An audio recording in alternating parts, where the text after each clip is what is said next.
Hey guys, Orlando here. There's Kelly And we exercising. and Mila. So today's it's been a rainy week. It's been very rainy, cold, and to be honest, I don't like rainy days. At least not when it's cold like this in spring. But I know it's needed for the weather and the grass and the plants and stuff. So you do what you can. I have a hard time getting motivated to go out and do anything when it's a gloomy day outside. Yeah, I'm the same. I've been wanting to just sit and watch TV, so we've been motivating each other to get out and do some work. Yeah. But we've been wanting to do work outside, but the weather's been so yucky.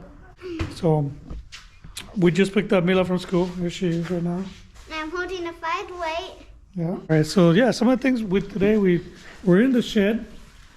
So this is where last minute we kind of changed our plans, and we're gonna, like I told you guys before, we're gonna put the goats here when we get them, just because it's already built, right? So, and yeah, like you guys know, the price of lumber has just been crazy, going high, and I know that's not a new surprise for anybody here watching the channel. It's just everything's going up in price. So we're gonna use. Luckily, actually, the people that left here, they left a lot of things. You know, like I took down a wall up there. I don't know if you guys can see. That's a loft, and then but there was a dividing wall. I took that off, and then I might take the boards off of this wall as well too. But and then I can use that for for the prices that we're gonna build. But these people, they did leave. Like you can see in the roof, right here, they left a lot of wood. So there's a lot of resources that we could use. They may not look the prettiest and the newest thing, but we can use them for now. And then I listen to it, figure out what we really want to do, and then maybe we can invest a little bit more. But that's something that I realized that going into the farms, there's a lot of capital you got to put into it, depending on how you want it to look. For us, we have a lot of land, but there's no infrastructure for the animals, and that's been a challenge. Quickly we realized how expensive it can be to build fences and to build houses and stuff. So that's why we kind of had to adapt our plan to just kind of use the shed here that we have it for the goats. So yeah, so this is the area that we're gonna use for the goats. And then right now we're just kind of cleaning things out of here. We gotta get all the stuff. The shelving, I'm actually gonna take those down and reuse all that wood, because we're gonna build like a little pen right here, like a little room for them, so they can like that'll be like their sleeping area, hangout area. That's what we're gonna do today. We're gonna go ahead and we're gonna clean this out, and then we'll see how far we can get going, and then we'll see if we can start a little room here for them. And Kelly's gonna help me. No, we're just excited to get the goats. We actually called the lady for an update, but she didn't answer. So we're waiting for her to call us back. Some of her does did have babies, so we're anxious to see if maybe some of those are for us. But yeah, we're excited to get this started and get our baby goats and have fun with them. Let's get to work.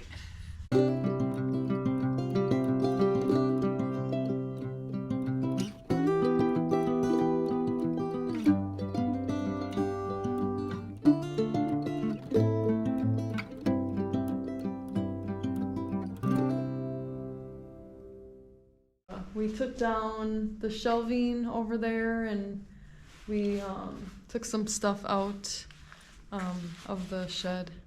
Where'd you go? In the house. Yeah. Oh.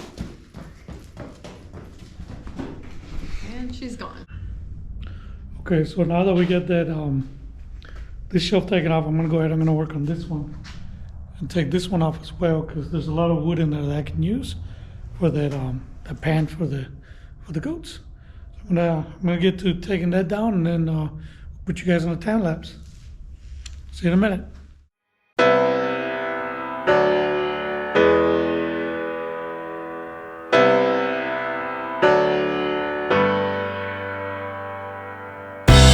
If you know me, and as you're gonna get to know with the channel here, I kind of plan things, but I really don't. Like I can visualize what I want to do. And then Kelly came out here and she's like, what are you doing? I don't see it. And then, so I was like, okay, it probably would be a good idea to tell you guys what it is that we're going to do. But yeah, so keeping that in mind, she's going to tell you how we're going to build this pen. Because I can see it in my mind, and I guess a lot of times I'm not good at doing that. Like, I don't tell her, like, okay, this is what I'm going to do. You know, I just see it, and then, like, I work on it. And I guess it makes it hard for her to help me, too, because I didn't tell her what my plans were. You know, I just said, hey, I'm going to build this pen. So she's going to tell you guys how we're going to build these walls and stuff, and the dimensions and stuff, and then she's going to help me put this stuff up. Okay, now that we got all the shelves done, we're gonna start putting up the goat pen. So we're gonna use these 4x2s and we're gonna put them up here. So we're gonna put them up here to make a wall, and we're gonna put 3 up here. We'll put 3 4x2s and then put some other wood to make a wall. The pen is gonna be so we're gonna make it 8 feet deep, and then it's gonna be this way. Oh, about 10 feet. Yeah, about 10 feet. So about 10 by 8. So that should fit our 4 does comfortably. We'll put hay down for them to sleep at night and keep warm. So yeah, here we go. We decided we're gonna use this beam and this beam. That's kind of like our guides. Now, since this is kind of temporary and I'm not gonna make it super strong, this one is straight out. I'm just gonna put it up. I'm not gonna put like a bottom rail here because I just don't know if this is gonna something we're gonna keep for a long time. So, but I am gonna just use the 2x4s that we have, and I'm gonna use the pressure from that runner board right here and the floor. I'm just gonna use that pressure to keep them where they're at. You know, I'm gonna cut them a little bit longer than I need to, so that way we can just hammer them, and then that pressure will hold that wall where it needs to be. And I don't think the doors will be able to move that. So I'm just gonna measure, like Kelly said, we're gonna go 8 feet out right here. Okay, so that's 8 feet. Okay, so what I'm gonna do, because I don't really have something to level, I'm just gonna take a measurement and cut this, and then I'll jam the 2x4 in there, and I'm gonna use my level to kind of make it straight vertical, both this way and then in the back side. So I'm gonna measure this, and I'm gonna cut those up. He's looking for the ladder. Oh, where'd he go? Oh, there he is. He doesn't want me to follow him. Where's do you know what the other one is? No. Did you find any mice, huh? Did you find any mice? Did you? Lila likes to hang out in the garage. You want to go in the shed with us? Let's go. I don't think Lila's ever been in the barn. Where are we, Lila? She might be scared. Here's my mark at 8 feet that I wanted to be away from there, so I'm gonna put that. I'm gonna line it up right here, and I'm gonna have to hammer it in on top. I'm gonna take my level and see if it's level. It's not level, so I gotta get that bottom in that way a little bit more. All right, so we go this way. Now we're gonna find out if we're level this way.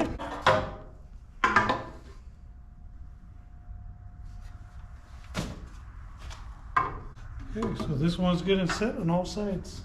Now we're gonna put a screw in there just to kind of hold it in place on top, but then the tension should hold it there for a little bit that we're gonna use it. Do you feel like a celebrity with somebody following you everywhere?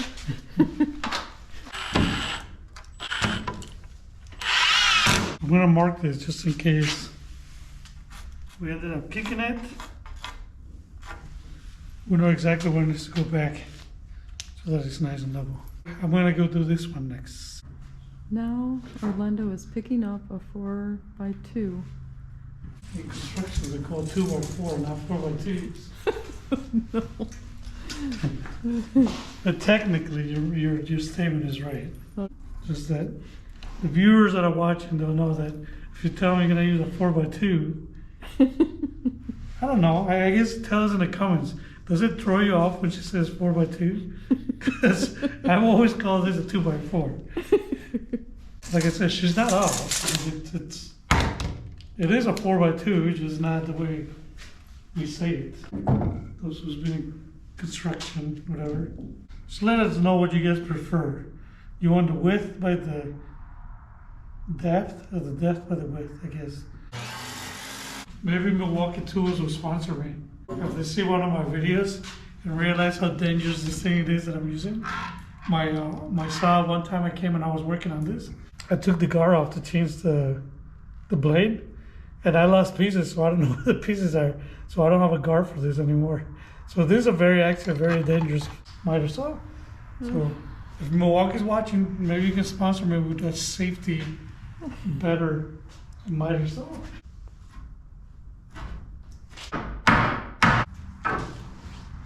Okay, now Orlando is leveling the piece of wood, the 2x4. Okay. There you go. You said it earlier.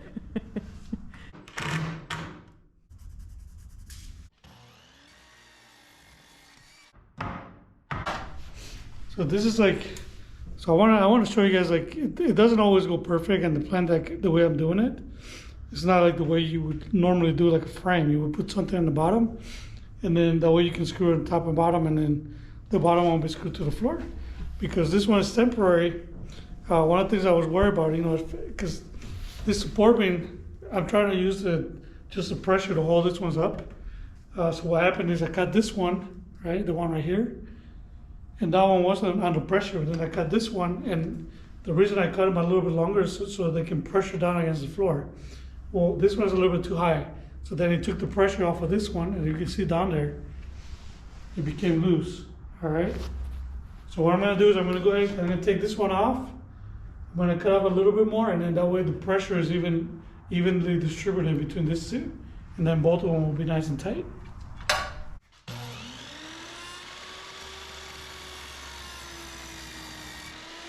And now they're both got pressure on them. So it's gonna help hold that gate down, or the wall. Could be a tad warmer. Tomorrow's 52.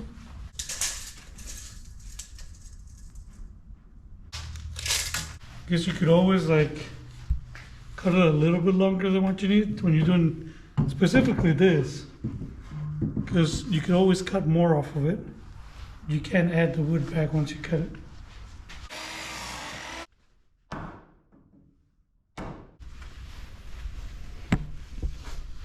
Okay, so we got the 2x4s up. We ended up doing 2 on each side. Orlando thought that we could just reuse the wood here, so we saved on some time. Yo, mama face. You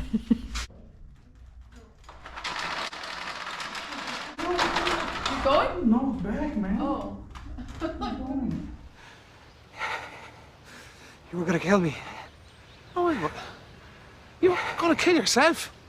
What? The best camera person right there. Okay, so now that we got those walls up, I'm gonna take this thing from here, just kind of like the shelves that they had before, or the shelves we took down. I'm gonna cut them. I'm gonna cut this off to make them nice and even. Then we're gonna put them on as the bottom part of this this pan. And the reason why we want to do that one a little bit high is so that when we put the hay down or the bedding, it's gonna keep it in here. It's gonna keep it contained in this area.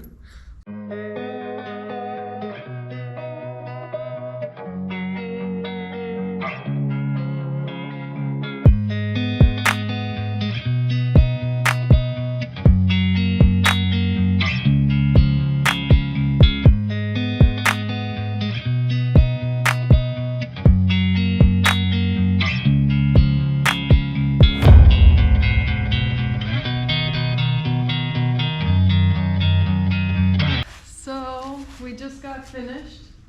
We got the 2 walls up, this piece of wood up for the hay, so the hay doesn't come out. But we're thinking about getting a gate like this, but this is 6 feet, but we're thinking to get a 4-foot long gate. This is our first goat pen. We had this one originally. We were just gonna make one out of wood, but we really like the way these gates look here. We're gonna run to the store so we can get a 4-foot one, and then we'll try to finish up here the wall, and then we'll get that door put in there. Okay, guys, so we're back from the store. That was a quick run. So we went before you guys even noticed, we went 30 minutes away, 30 minutes back. That was an hour, and we spent like a couple more hours over there shopping. But we're back. So this was the 4-foot gate that we wanted. We got a 2x4 that we're gonna put over here for support of the gate, and then we're gonna finish up with the front wall right here of the pen. I'm thinking that we might finish it tonight. We'll see. All right, we'll put you guys on time lapse, and then we're gonna work on this wall real quick.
Using basically scrap wood. Yeah, I mean, so most of the wood that we use was scrapped, for the exception of maybe the one on top, this one, and then the support beam that we have for the gate. And we bought the gate. Yeah, and we bought the gate too, because we just wanted something to look nice at least. Plus, this will be able to secure the goats in here pretty nicely. We got the pan. I think we ended up doing a little ledge on this one. I think we're gonna do that one on that side too. But that after we do that, then we should be done with the goat pan, and we'll be ready to have the goats come here and join us. So yeah, it ended up being a 10 by 8. It's a pretty big area, and I think for the 4 little goats that we're gonna get, should be plenty of room for them to come in here. And honestly, this is just gonna be their sleeping area, because then they're gonna have the rest of the shed here to be able to run around and play around whenever it's raining. And then when it's not raining, we're gonna try to keep them outside so they enjoy the sun and eat the grass and stuff. It was fun. It's a learning curve, and it's pretty cool to see to be able to use the stuff you already have to kind of build it, you know. And it's kind of alive. It's like it doesn't have to be new to be able to make it safe for them. You know, reusing the wood, it was nice, and it's pretty cost efficient. Really, something that if you're homesteading, I think you're gonna have to realize, depending on where you start and everything, the infrastructure is gonna cost you a lot of money. It's gonna be a big investment of your resources. We'll leave you guys with that, and then hopefully we have some news about this goats coming soon. We talked to this month we should hear something. Yeah, we talked to the breeder, and she said that hopefully by the end of this month we should at least have the pictures so we can pick which ones we want. And that's gonna be exciting. So as soon as we know, we'll let you guys know. But until then, subscribe, hit that share button, help us out, and then let your friends know. We can share the story with everybody. And then we'll see you in the next one. Love you. Why do you say love ya?